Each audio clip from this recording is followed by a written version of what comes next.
Hello, everybody. This is Brian Tonsoni. Welcome to Bracket Babblings, a Delphi bracketology podcast in conjunction with StudentUnionSports.com. Today, we will be discussing major questions that our group will have on the bracket, who's in and who's not in, and all seeding issues. We will be meeting on Thursday night for about 4 or 5 hours to try to get as close as we possibly can heading into the weekend games. With me today, I have three seniors. I have Brandon Shockley, I have Daniel Jakes, and I have Jesse Scouten here to discuss the latest. Our first topic today will be Butler, who we have had difficulty seeding. They have a good and bad resume. Let's go to Jesse. Talk about Butler and the difficulty we have in placing them on the seed list. Well, this is where the RPI comes flawed. They are currently sitting with 9 top 50 wins, but you have Northwestern that they beat, which is 54, Marquette, which is 55, they beat twice, and they have Providence at 52. So what if they all get a couple wins in their tournament, and then you're looking at a team with 13 or 14 top 50 wins? How are you going to have them on the 3 seed line, which others compared to 10 and 9? I just don't see how you can have them at 3. You should move them up. One bad loss isn't going to neglect 13 top 50 wins. Yeah, I don't disagree with Jesse. I definitely think you could make a case for them getting to the 2 line. I don't think that one bad loss should be considered that much with how many top 50 wins they have and their strength of schedule. They have the 9th strength of schedule overall and 11th with the non-conference included. And so I think that you can definitely make the case for it. I don't know how much, though, that Indiana State, my apologies, loss is going to hurt them, though, being a sub-200 loss with not many teams above them having those kind of losses. Yeah, the Indiana State loss is going to be huge. The thing is, you have some teams in UCLA and Arizona who don't have any losses above 100 and don't have any losses above 50. And we don't know how that looks to the committee. You know, UCLA has 5 top 50 wins. UCLA has 4 in comparison to the 9 and possibly more, as Jesse described, top 50 wins for Butler.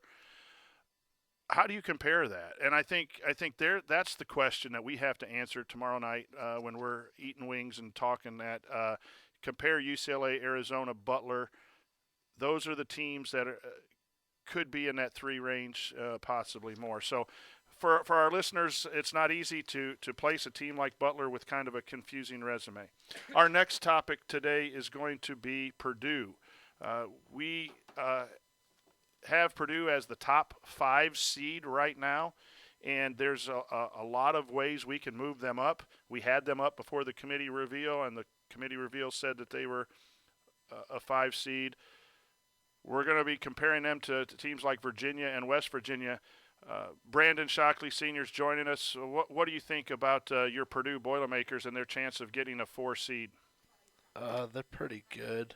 I mean, see, West Virginia has 3 100-plus losses.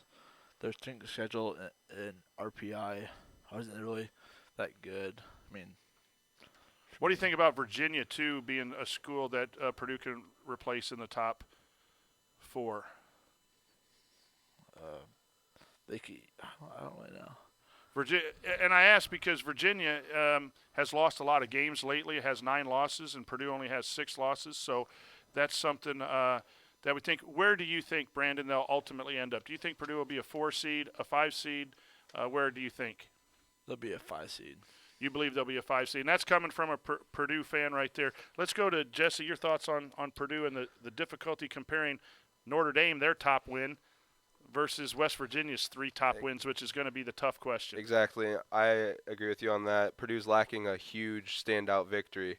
I believe their best wins over a Notre Dame squad, which is in the 20s, which you have Virginia. I believe they beat North Carolina along with, I believe, Louisville. That's going to be the problem for Purdue. Seems a lot with Big Ten teams. They don't schedule non-conference-wise. They came close to beating Villanova, but they didn't quite get the victory there. That's where I think Purdue is going to struggle, and ultimately will probably be on the 5 seed line. I think, and if Purdue gets a 4 seed, it's because West Virginia has 3 sub-100 losses, and West Virginia's non-conference strength of schedule is horrible. And it's worse than Purdue's. Purdue's isn't great, but I think those things are in Purdue's favor. we'll have to make that decision, and that's probably a place where we can miss. Okay, moving on to our next topic. One thing that I wanted to bring up, we can't discredit the Notre Dame win though. They're riding an 8-game win streak, or previous 8-game win streak into the ACC tournament. They're getting hot at the right time. They get a couple wins in the ACC tournament, and they get a couple better wins. That win for Purdue is not looking too bad after a couple wins against maybe a North Carolina or even a Duke. Daniel brings up a great point. Sometimes we see Duke, Kansas. If you've beaten those teams, that's an automatic wow win.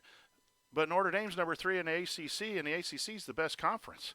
So you discredit a Purdue win over Notre Dame just because Notre Dame's not as a big product as a Duke or North Carolina, but that's a quality win for Purdue. Well, I do agree with that. That's where it comes into play where they're not in a strong conference, so they really can't do anything about it. But Virginia beat Louisville twice, and I think that's going to come up huge when it comes seeding time. If they're looking at huge quality wins, beating Louisville twice, they're number 3, and beating Duke or North Carolina, I mean, you can't discredit that. I just think that's bigger wins than one win against Notre Dame. So what you're saying, even going back to Butler, Butler lost to Indiana State sub 200, but they beat the number 1 team, Villanova, twice, once on the road. If we're looking at quality wins, the Butler has to be up to a 3, if not even higher. But those losses to those teams are hanging over. Okay, let's move on to our next topic. Let's go to the Big Ten overall. We're in Big Ten country here. Daniel, we have some teams. I think the only team that is towards the bubble is Michigan State. I think you're going to get, Maryland, Minnesota's okay. Obviously, Purdue is safe. Michigan, I believe, is safe. Doesn't have to worry about the tournament, but Michigan State might have some work to do, and obviously on the outside looking in, you have teams like Iowa and Illinois. Talk to our listeners about the dilemma we're going to have in discussing the Big Ten and watching the Big Ten tournament. Well, the one thing that we have a problem with is just how bad the Big Ten overall is at scheduling. They're the best team, Purdue. Their non-conference strength of schedule is 164, I believe, or somewhere in the 160s. And it's just, we have problems with this because they're not going out, they're not playing those big name teams like some of these other schools are, like the ACC. They're continually playing one of the best teams in the country every day. It's either that or they're playing a bubble team. And with the Big Ten, you have maybe a couple tourney teams here and there on your schedule, but the rest is just, it's a Rutgers team that's 14-17 overall, and they're 1-11 or 1-15 in conference. And so one thing that we have problems with is trying to figure out if those wins in conference are as high quality as the ACC would be. And talk about the Big Ten. I agree with Daniel 100%. I don't understand why they can't schedule. You would think they would be one of the premier conferences, but looking at strength of schedule, that's clearly not the case. I want to look at Illinois. They're 18-13, horrible loss to Rutgers. A lot of people have put them out, but I believe with a strong showing, beating Michigan and then playing Purdue pretty tough to the wire. I know they probably won't get the W there, but I think you play them tough. You're sitting at 19-14. I think an Illinois team would get in. Yeah, Illinois is back in discussion as teams lose, I think. We have Brandon Shockley stepping back in. Brandon, do you think Michigan State will make the tournament, yes or no? No. You don't, and why do you think that they'll be possibly left out? Too many losses. Too many losses. Do you think the injuries have played a huge factor in that? And or put it this way, do you think they have to win their first conference game to have a chance to stay? Yeah, they need to win their first game. Let's talk, Brandon, also, if you had to pick Iowa or Illinois as the Big Ten team that's out right now, who do you think might jump back in? Probably Illinois. And Illinois plays Michigan in the first round. That would be a big win. And then you have a chance to knock off Purdue, which would be a top 50 win. So the Big Ten's got some issues. We'll be watching very closely with them the rest of the way. Okay, let's talk a little Big East. My issue here in the Big East is what to do with some teams that have had some serious injuries. You've had Xavier, who is on the bubble because they've lost 6 out of their last 7 without their point guard and 3 of the games without Trevon Blewett. What will the committee take into consideration? Their numbers still look okay. despite all the losing that's come on. But are they a worthy team? I think they got to at least win a game.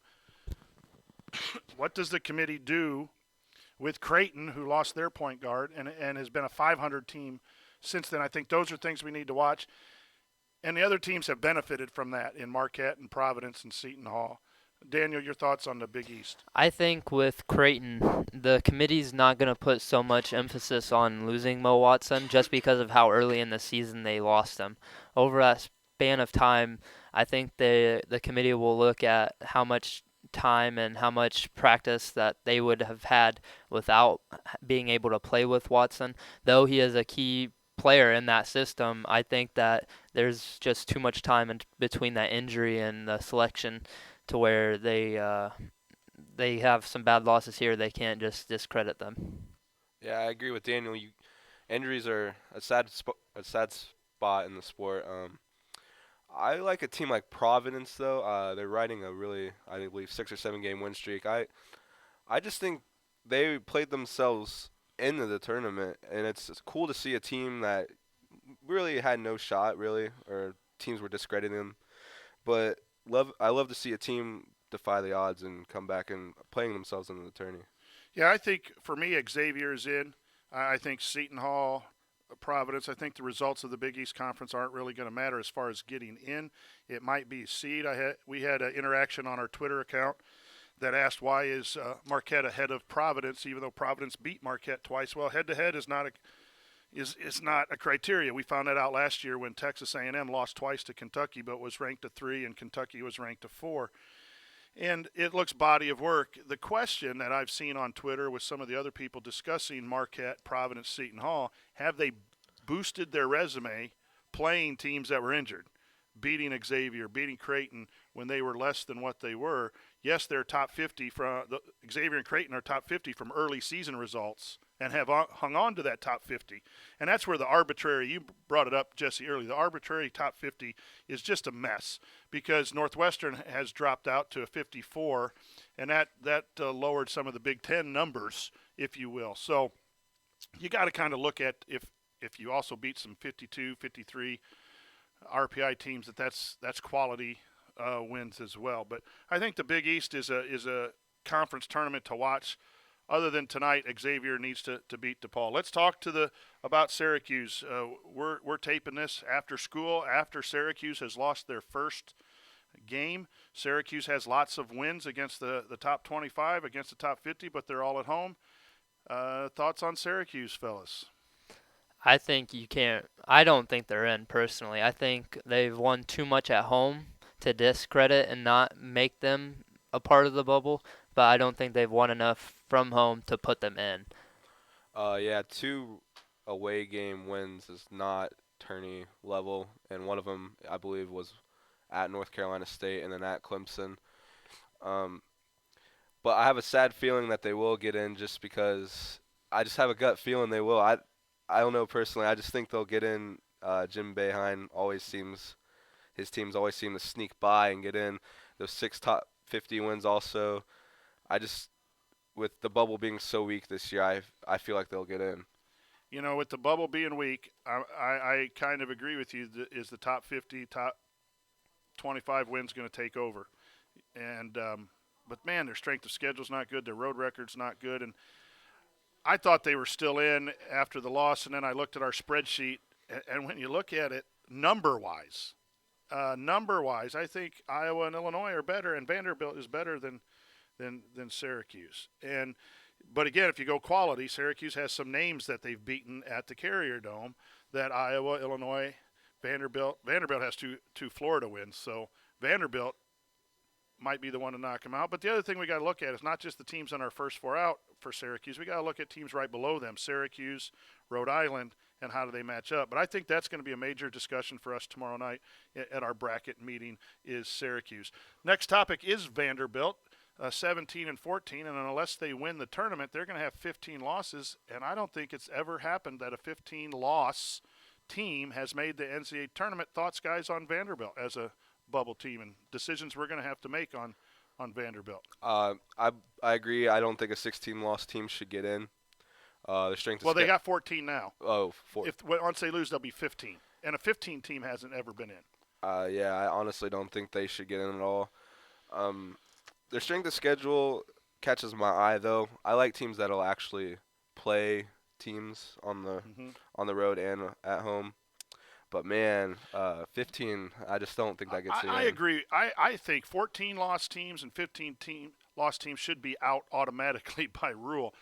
But if you're going to tell me to pick a 14-team loss, I'd rather have a team with a real high non-conference strength of schedule and an overall strength of schedule. And if you compare the strengths of schedules between Vanderbilt and Syracuse, it's clear cut. And we had a Twitter exchange with some Vanderbilt people last week where we were like, how can they be in? But now, I'm like every politician, I guess, or we're like every politician. We can change our minds. I'd rather put a team like that in. But the strength of schedule comes too. What do you do with a team like Middle Tennessee that has a strong non-conference schedule, but a weak overall schedule strength because their conference is so bad? And they have 4 top 100 wins that they can't match it. They cannot match a Syracuse winning 3 games at home, right? So I think Vanderbilt's in right now, but we're going to have to discuss it. Daniel, anything about Vanderbilt? I definitely don't disagree with you guys in the fact that I would rather see a mid-major team get in over these 15-loss teams. But like you said with Vanderbilt and Syracuse's strength of schedules, Vanderbilt has a second overall strength of schedule compared to Syracuse's 54, and then their non-conference is the first overall, where Syracuse's is 188. And so I find it hard to think that Vanderbilt won't get in, but I mean I love to see the underdog, and I'd much rather see an Illinois State get in. I'd much rather see a Middle Tennessee get in if they were to lose in their conference tournament. And this is the point of every podcast where we got to tell it's a body of work, and it's different between what we want. We're trying to guess what the committee will do. I think all of us on here love the sport so much that we love underdogs. I would automatically have Middle Tennessee in, even if they lose their conference tournament. I would have Illinois State in, but I also understand that their resumes don't match some of those teams like Rhode Island, Kansas State, Syracuse, Xavier, Iowa, Illinois, all have better overall wins and resumes. But we've got to find a rule or a spot to get some of these mid-majors in. I got a quick question for you guys. Based on the whole body of work, who would you rather have in? Is Syracuse or Vanderbilt? I'd go Vanderbilt. Vanderbilt? How about you, Dan? I would go Vanderbilt. Yeah, I'd agree with that because looking at the whole body of work, I believe Vanderbilt doesn't have a bad loss. And looking at Syracuse, 215 at, I believe it was at Boston College. I don't think you should get. I think that should be the tiebreaker right there. I don't disagree with you. I'm a little biased. I don't like Syracuse, and sorry for our Syracuse fans. Still follow us. Yeah, Oh. Vanderbilt, did lose to Missouri at 262. So, but I think they have more sub 100 losses, right? Yeah, these are things we're sharing with our listeners tonight. Things that we're going to have discussions tomorrow. That's why we ordered 120 wings from Buffalo Wild Wings of various flavors. We're going to sit around and drink some sodas because we are a high school group and talk some basketball for about 4 or 5 hours and try to get a handle on these last few spots. Let's talk Wake Forest really quick. Wake Forest, have they done enough when beating Louisville, beating Virginia Tech on the road, winning their first ACC game yesterday? Are they in, or do they need to win again tonight against Virginia Tech? I think they're in. If they don't want to sweat, beat Virginia Tech tonight, I'd say you're safely in. I agree. If they win tonight, I think it's a no-brainer, but I think they're in regardless. I agree with you guys. Unanimous decision. I think they're in. Our last topic for this podcast, you start narrowing it down, and there's some teams. Houston can make a run.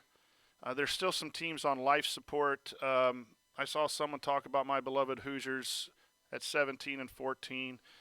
There's some teams that we're considering, but we're really down to, I think, only 4 or 5 teams that could be knocked out.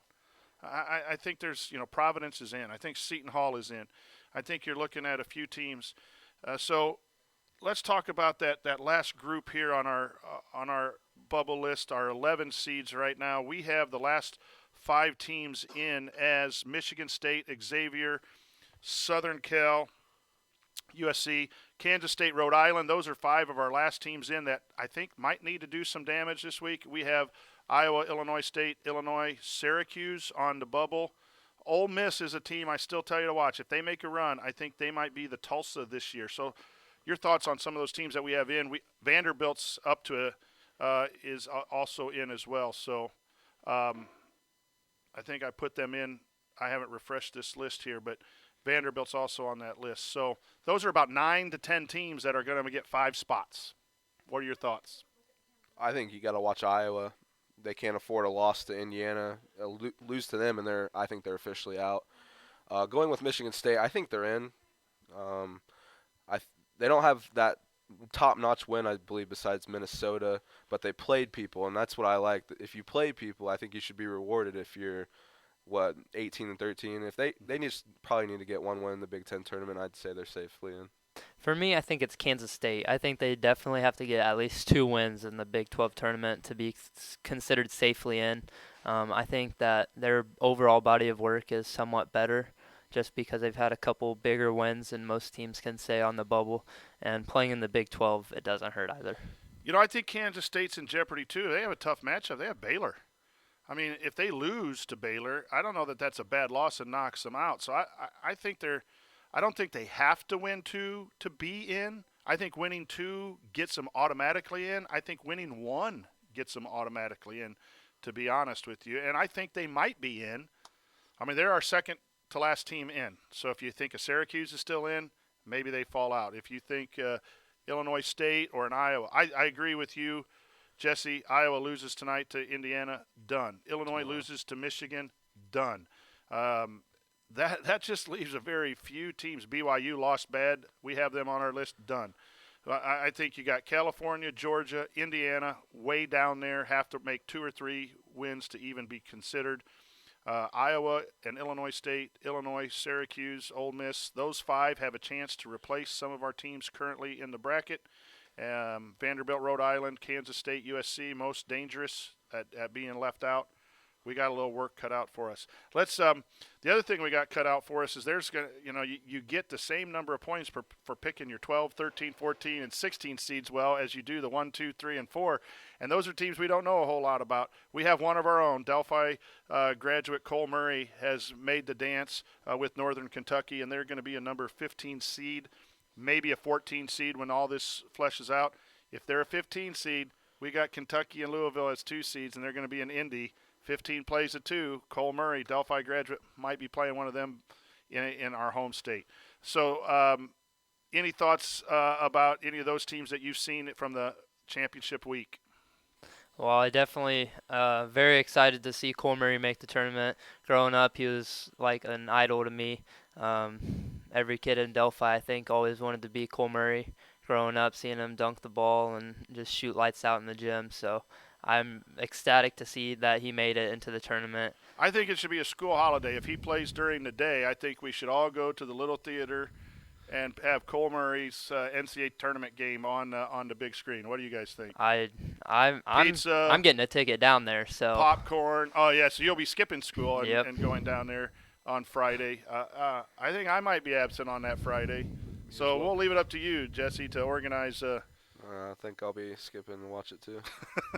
You didn't hear that officially here, Mrs. Circle or Mr. Bryles, our principal and superintendent. We're joking, kind of.